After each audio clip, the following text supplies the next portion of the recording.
Hi everyone, thanks for tuning in to another episode of Let's Talk Real Estate.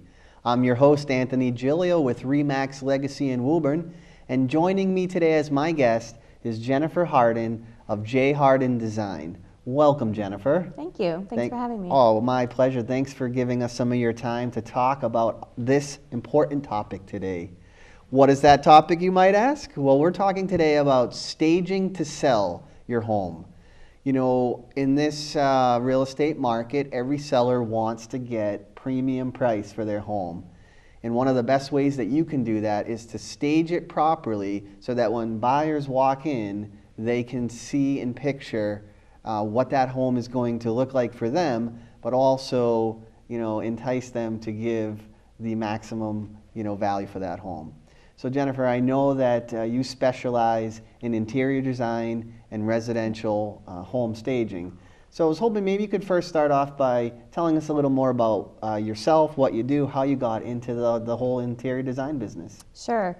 Well, I did not intend to go into interior design. It kind of, I worked myself kind of into that. I used to teach second grade. Wow. So I taught for a few years. And then when I had kids of my own, the teaching, just became too much. So I wanted to be home with the kids. So then as I just, different things and different circumstances led me to, do more and more design. And it really worked with my schedule in terms of being a mom and having kids and having flexibility and being able to work part-time, and it just worked. And I have a passion for it. I've always had a passion for it. Mm-hmm. So I worked at Pottery Barn for a few years, and that was just, I spent so much money there. I got a great discount, but spent a lot of money. But just, I learned a lot there, and Sure. It was my real realization that this is, kind of what I want to do. It's funny, when I visited you and your husband at your home, the first thing I said when I saw your place was like, wow, this looks like a Pottery Barn, and I had no knowledge that you had worked at Pottery Barn. I'm a good advertisement for Pottery Barn. So you have a nice influence of Pottery Barn influence. Mm-hmm, mm-hmm. Would you say that's more your style then? I like a mix. I really do like a mix. My style is, personally, I like kind of modern vintage. I love using unique elements. I love using a lot of textures. Older elements like antiques mixed with modern, kind of softer furniture, and just a contrast of things.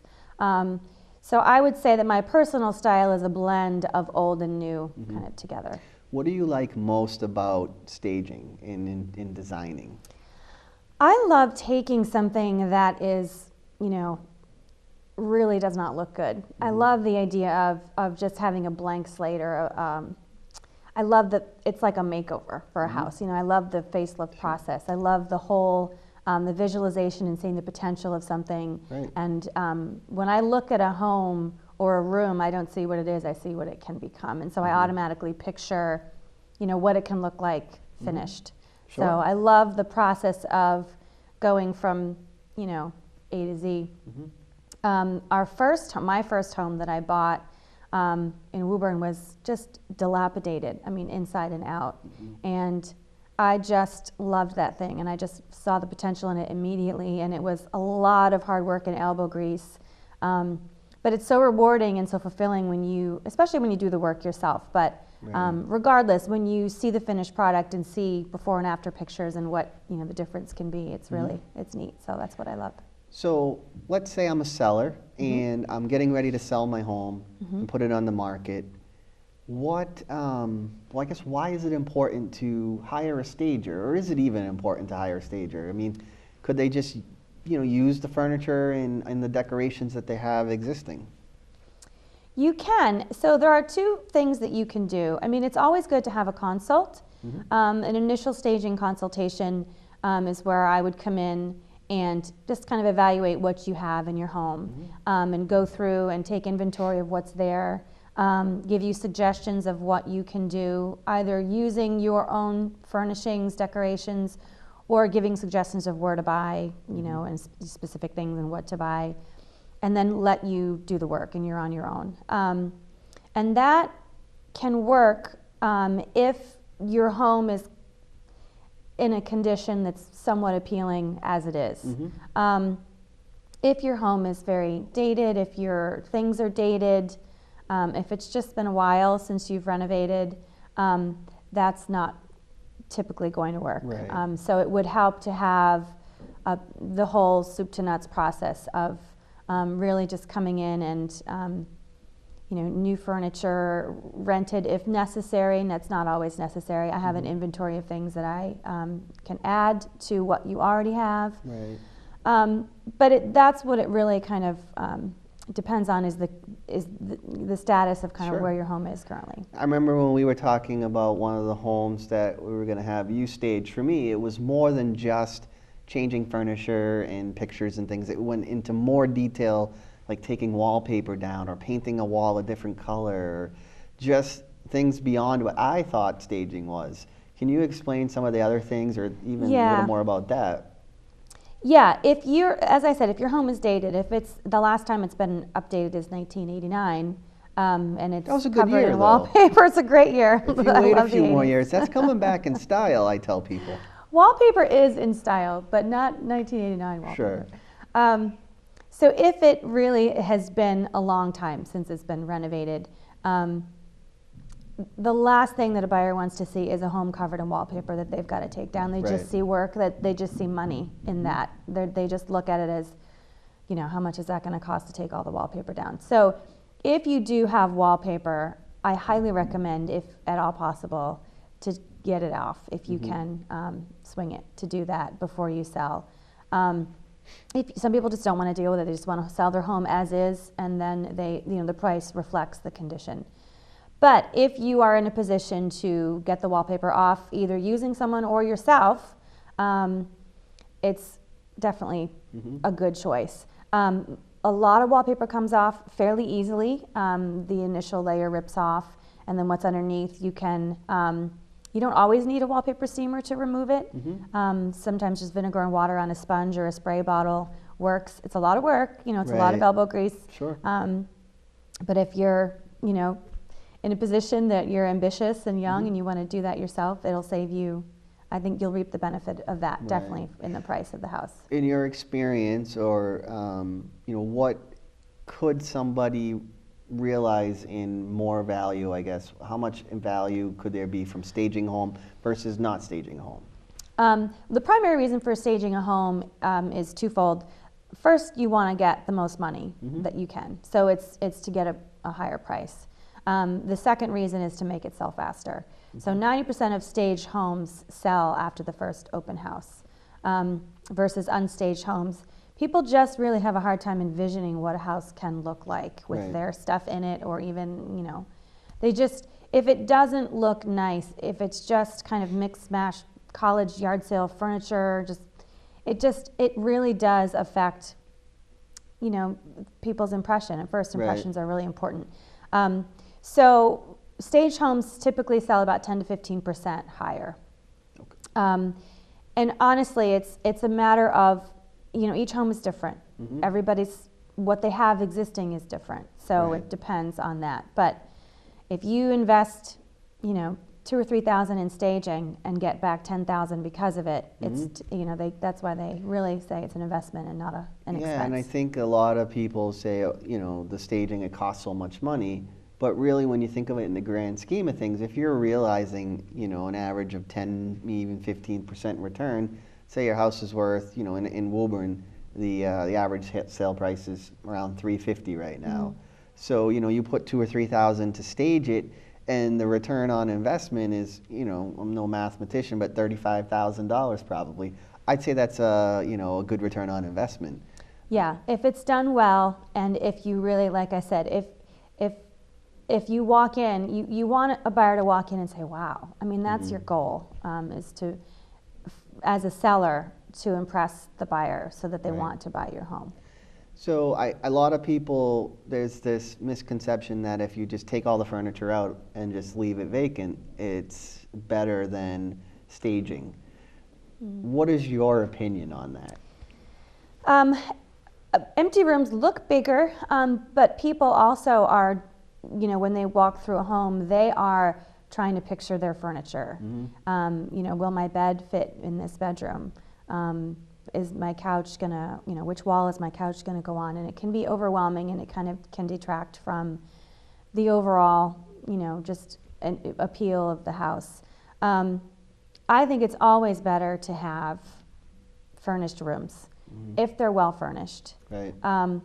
If you're not going to stage, and if you have clutter, if you've got furniture that doesn't match, if you've got blankets thrown over your old couch, if your couch is hideous, then it's better to have an empty room, honestly. If you've got,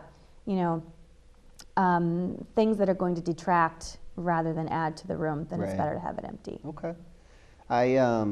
My experience one time with a stager was my client hired their own stager, brought them in, and they took all their furniture out and they replaced it with the stager's, recommendation.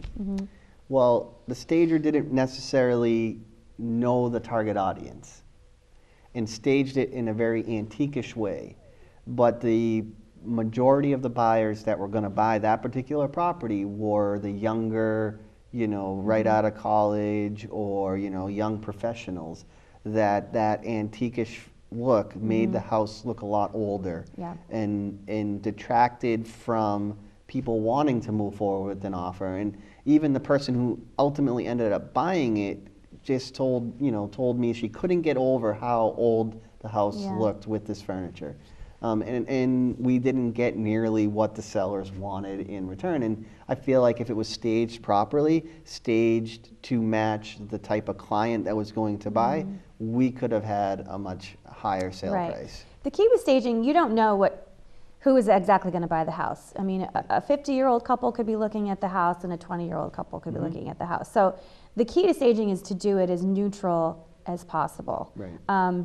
You don't really want to particularly go into any one style, such as antique or contemporary, because nobody likes the same style. I mean, everybody is everybody's different. Ranch homes, for instance. Who's going to buy a ranch home? Usually, it's the first-time home buyer or the person looking to downsize, and those are two different age gaps and generation gaps. So their styles are going to be completely different. Right. So I think you can incorporate antiques very nicely into decorating, but it has to be. I mean, there are antiques that are dated that are. I mean, they're antiques, yes, but they're they are more of the '90s style of antique, and they just so yeah. Now, to bring a stager in. For instance, let's say they brought you in. What would you do as part of the process? You mentioned a consult. Yep. So I would come in and I would kind of go through room by room, inside and outside. We would do, it's assuming that that's possible with without being 3 feet of snow. But we would go through room by room, and I would take photos and just do a very detailed kind of recommendation. Of what should be done, either rearranging furniture or, kind of what to put on what wall. And so after that's done, then I will give you, kind of a report of here's what I would do if it were, if I were going to be staging. And then give you the option of doing that yourself. Which I've done before. I just go in and do a consultation. Here's what you do this, this, and this, and then you go on your merry way. And if it's bigger than that, if you want me to come in and do the staging, I will really then just kind of take over, and you are kind of left just kind of on the side in terms of I'll use what I can from your house, and with the goal is to use your existing furniture. And the other thing, too, is if you're still living there, that needs to be taken into consideration, because I'm not just going to kick you out of your house. But the biggest thing is I would come in and then just kind of stage your house. You really wouldn't have a say in what goes where. You would, but it would be, this is kind of like if you want me to stage it, this is what it's going to be. So those are kind of the two routes. The best scenario is really when the home is not being lived in, and it can be staged and shown and nothing's touched, and it's really hard to sell your house and live in it and keep it clean, but keeping it clean is the most important part of it. Sure, and yes, ideally it'd be nice to have a vacant home to work with, kind of a blank canvas, as you say, because you're an artist, really, if you think about it that way. But let's say, realistically, people are moving from place to place and they have to sell one house to be able to buy another house, and so it's realistic for them to need to sell the house they're living in, and therefore, their stuff is there. What happens though, and people live all different ways, when the seller accumulates a lot of stuff. Some people might call it hoarding, but some people might call it organized hoarding, but there's just so many things in the house to work with. How do you approach that, or how do you advise the seller to handle that situation? Well, if you're selling, the stuff's got to go anyway. I mean, if you're leaving the house, now's the time to get rid of it. So that's step number one, is the stuff has to go. I mean, there has to be, if you're trying to make your house appealing to a buyer and it's cluttered, it's not going to be appealing. So you can hide it, you can throw everything in closets, but again, if you have to live there, that's not going to work because it all comes back out. Sure. But I highly recommend packing as much as you can, the things that you're not going to need. I mean, we all have closets full of books and just things that are stored away that we don't really need. So getting rid of those ahead of time, whether it's getting a storage pod or a storage unit for a month, or putting them in your mom's attic or whatever, the clutter needs to go. So that really, really helps just to clean up and make everything neat and clean. And then that's when we can start, I bring in things for the walls and, florals and picture frames and all the decor accessories that make it kind of impacting. Now, oftentimes in real estate you'll hear curb appeal. You have to have good curb appeal. And, the first impression someone has of your home, online, but when they go to your home, the first impression is the outside. Right. Do you consult or give advice on what they can do on the outside as well? Because I know you're an interior designer and home stager, but do you do anything with the outside? The outside is important. It's very important. And again, it comes back to just neatness and tidiness. So if you can trim your bushes, trim them. If there are if there's just old stuff laying around the yard, get rid of it, throw it in the shed, throw it in the garage, just keep everything neat and clean. Kids' toys, nothing outside, just keep it all kind of put away. If you can put a nice wreath on your door, or two planters with plants in them, window boxes, just touches like that go a long way in terms of little details make a big difference, especially when there are a lot of little details put together. It makes a nice package. Interior designing and staging really appeals to the sense of sight, but I like to think that the sense of smell is involved somehow in staging, or even when I go in and look at a home, the smell that hits you right when you walk in can take you to the point of where you want to buy that, or could just, detract from the home. Even though it's probably staged nicely, the smell isn't appealing to you.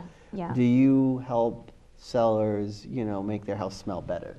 Or, tell them what candle they should be burning, or, if there's a strong odor of, whatever was cooking the night before, or, is that something that you can help those them as things, well? the cooking odors are, kind of pretty easily remedied. Things like pet urine on the carpet and the rug, I would just say we have to take care of this issue before it's even shown, because that's a huge deterrent to buyers. So if you have pets that are, going in your house, that just needs to, that's a bigger issue than just cook what you've cooked the night before. But for sure, any bad smell when you walk into a house is just automatic deterrent, because even smoking, I mean, if it's just, people think my house is going to smell like this. And, when you refinish hardwood floors and paint, most, 99% of smells go away. But you really don't want to have the buyer be thinking, I have to do all this work to get the smell out of the house. So it's better that you do the work to get it out. The tricky thing is, most people may not think that their house does smell. So, Well, they're used to it, you know. It's, yeah. There's no difference to them. Right, right.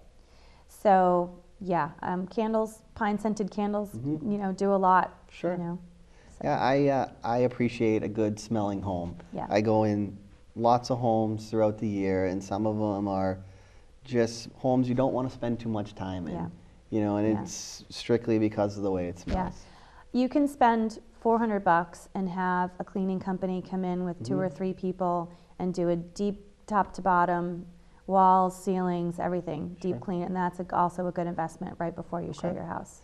Now, let's say someone didn't really want to hire a home stager. They didn't see the vision of, you know, spending a few dollars to make a lot of money. And are there any suggestions that you would give a homeowner to say these are some things that you could do both interior and exterior to help improve the value of your home? Yeah, I think you go in your house and you look through it with the perspective of a buyer. And so when a buyer goes into a home, they're looking for flaws. Even if you want to have a friend come over, maybe you might not be friends after they leave, but you know, if you have someone you trust, you know, that can come through and say, what do you see? What is your impression? What are some things that I can, you know, get rid of or do differently?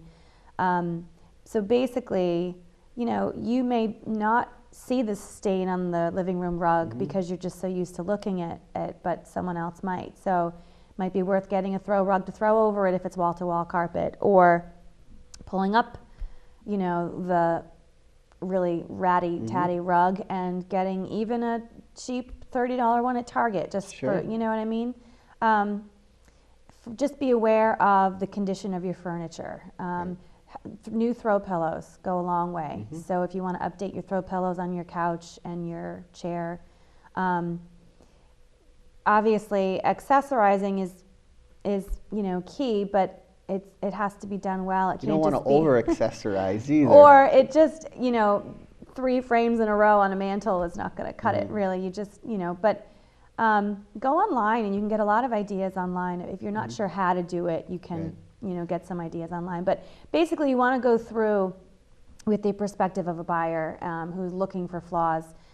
Cleanliness obviously is the most important thing. To clean, have your house cleaned or clean it, declutter it, and just kind of keep the space minimized and simple. So new bedding, if you've got, you know, an old bedspread or whatever. So if you want to invest, if you don't want to invest in having it staged, but you want to spend $500 or $600, you know, new shower curtains, new towels in the bathrooms, new bedding, new throw pillows, new curtains if they're needed, or curtains. I mean, you know, ultimately, whatever you do, you're going to have to invest something. Right, but even if it's just time. that little investment goes a long way. It does.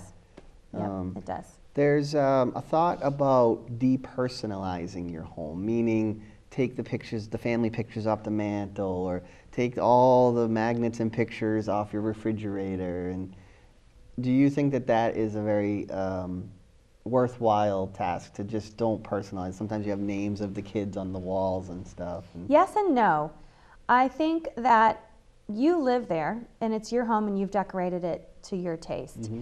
But now someone else is going to live there. So now it's not decorated to live in, it's decorated to sell. So in my opinion, if your kids' names are on the wall and it's their room, totally fine. This is their room, it's their names. However, don't be afraid if you've got, you know, a refrigerator full of pictures of your family that's just a cluttered mess, to take those down. Because really everything needs to be neat and clean. So if you've got a zillion photos out all along, you know, your ledge in your family room, maybe we could narrow that down to 2 or 3 or 4, you know. So yes and no. I mean, I think the key is to just get rid of clutter. But it is your space. And no, I don't see the need to take down family photos at all. I think there's just the opposite. I think creating a sense of family is what a home is for. So, yeah, and I know a lot of realtors will suggest the other way, which doesn't, it makes more sense to have more of that vision of this is, you know, a family, you know, grew up here, and, you know, I want to start a family here. So you can, it adds to the whole ambiance and the vision that a buyer can have. Right. I do, you know, kids' artwork, you know, is one example. If it's just kind of thrown up everywhere, not framed, you know, it's just, it can get kind of overwhelming. So that's the kind of art stuff. project they did at school, you know, that's not going to help sell the house. No, sometimes it could. But, you know, if you have an art project like that you love, frame it and put it up and make it look, Sure. you know, neat. And I think that's great. But I think the key is how it's presented and just going through with the eye of, you know, what clutter can I get rid of? I think one of the biggest challenges for me as a real estate agent is when I go into a seller's home and I feel a little uncomfortable. Well, because sometimes I wear the staging hat, and I feel a little uncomfortable telling the seller that, you know, this picture of little Timmy here needs to get taken down, or, you know, I'm sure you love this furniture, but it's not really helping, you know, us get the value that we need to get for your home. So I appreciate, you know, your role as a stager. It's more of an unbiased opinion that they're hiring specifically to tell them that their house could use some modifications. The decor could use some modifications. So I appreciate you spending some time with us today. I encourage you out there in the audience watching, if you want to learn more about the home staging process, you have to talk to Jennifer Hardin, J.Hardin Design. She's based out of Reading, and you will not be disappointed. Thank you so much for watching, and Jennifer, thank you so much for being here today. Thank you. Thanks for having me. I'm your host, Anthony Giglio, and we will see you next time.